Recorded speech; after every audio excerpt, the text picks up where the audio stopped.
ನಮಸ್ಕಾರ ಎಲ್ಲರಿಗೂ. ಕುಸುಬಿಗೆ ಈ ಥರ ಹುಳ ಆಗಿದ್ದನ್ನು ನೋಡಿದೆ. ಇದನ್ನು ಕಂಟ್ರೋಲ್ ಮಾಡ್ಬೇಕಂತ ಔಷಧ ತಯಾರು ಮಾಡಿದ್ದೀನಿ.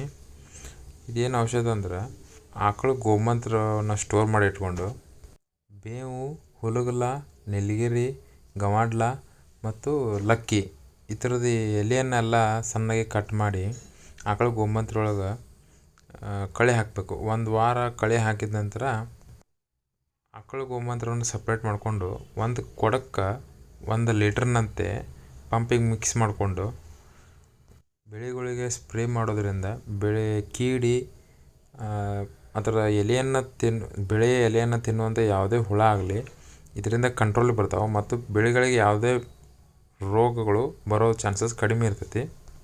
ನಿಮ್ಗೆ ಇಷ್ಟೆಲ್ಲ ಮಾಡೋಕ್ಕೆ ಟೈಮ್ ಇಲ್ಲ ಅಂದ್ರೆ ಇನ್ನೂ ಒಂದು ಸೊಲ್ಯೂಷನ್ ಐತಿ. ಆ ಎಲ್ಲ ಎಲೆಗಳನ್ನ ತಗೊಂಡು ನೀರೊಳಗೆ ಹಾಕಿ ಫುಲ್ ಕುದಿಸಿ ಅದರದ ರಸ ಎಲ್ಲ ಬಿಡೋಂಗೆ ಮಾಡಿ ಅದನ್ನು ಸೇಮ್ ಈ ಥರ ಯೂಸ್ ಮಾಡ್ಬೋದು.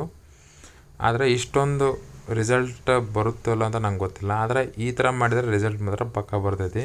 ರಿಸಲ್ಟ್ ಬರಬೇಕಂದ್ರೆ 3 ರಿಂದ 4 ದಿನ ಬೇಕು. ಇದು ಕೆಮಿಕಲ್ ರಿಸಲ್ಟ್ ಮಾರನೇ ದಿನನೇ ಗೊತ್ತಾಗ್ಬೋದು. ಏನು ಕೀಟನಾಶಕ ಇದೆಲ್ಲ ಅದು ಮಾರನೇ ದಿನನೇ ಗೊತ್ತಾಗ್ಬೋದು. ಆದರೆ ಬೆಳೆಗಳ ಮೇಲೆ ಪರಿಣಾಮ ಬೀರ್ತೈತೆ ಅದು ನಮಗೆ ಗೊತ್ತಾಗಿಲ್ಲ. ಬೆಳೆಗಳ ಇಳುವರಿ ಒಳಗೆ ಸ್ವಲ್ಪ ಕಡಿಮೆ ಬರ್ತೈತಿ. ಆದರೆ ಇದಕ್ಕೆ ಹಾಗಲ್ಲ, ಇಳುವರಿ ಬರೋ ಥರನೇ ಬರ್ತೈತಿ. ನಾನು ಲಾಸ್ಟ್ ಟೈಮ್ ಸೋಯಾಬೀನ್ ಹಾಕಿದಾಗೂ ಇದನ್ನೇ ಯೂಸ್ ಮಾಡಿದ್ದೆ. ನಂಗೆ ರಿಸಲ್ಟ್ ಚಲೋ ಬಂದೈತಿ. ನೀವು ಕೆಮಿಕಲ್ ತಂದು ಔಷಧ ಹೊಡೆದು ಮಾರನೇ ದಿನನೇ ರಿಸಲ್ಟ್ ತೊಗೋಬೋದು. ಆದ್ರೆ ಅದರಿಂದ ಆಗೋ ನಷ್ಟಗಳನ್ನೇ ಜಾಸ್ತಿ. ಅದರಿಂದ ಮಣ್ಣಿನ ಫಲವತ್ತತೆ ಕಡಿಮೆ ಆಗ್ತೈತಿ ಮತ್ತು ಇದನ್ನು ತಿನ್ನೋ ಮನುಷ್ಯರಂತಕ್ಕೂ ಇಮ್ಯುನಿಟಿ ಪವರ್ ಕಡಿಮೆ ಆಗ್ತೈತಿ. ಮತ್ತು ಏನು ಹುಲ್ಲು ತಿಂತಾವಲ್ಲ ಹಸುಗಳು ಆ ಥರದ್ದು ಇಮ್ಯುನಿಟಿ ಪವರ್ ಕಡಿಮೆ ಆಗಿ ಅವಕ್ಕೂ ರೋಗಗಳು ಬರೋಕ್ಕೆ ಚಾಲು ಆಗ್ಯಾವ. ನೀವು ಈ ಪದ್ಧತಿ ಬಳಸೋದ್ರಿಂದ 3 ಉಳಿಸ್ಬೋದು, ಆರೋಗ್ಯವನ್ನು ಕಾಪಾಡ್ಕೋಬೋದು.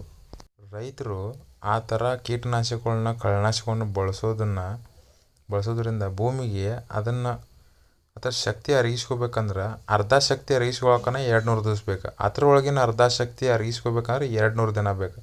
ಇದಕ್ಕೆ ಸೈನ್ಸ್ ಒಳಗೆ ಅರ್ಧಾಯುಷ್ಯ ಅಂತ ಕರಿತೀವಿ, ಹಾಫ್ ಲೈಫ್. ಆದ್ದರಿಂದ ದಯವಿಟ್ಟು ರೈತರು ಕೆಮಿಕಲ್ ಸ್ಪ್ರೇನ ಬಿಟ್ಟು ಇದನ್ನು ಯೂಸ್ ಮಾಡಿರಿ. ನೋಡಿರಿ, ಇದು ಕೀಟಗಳೆಲ್ಲ ಸತ್ತವು. ಧನ್ಯವಾದಗಳು.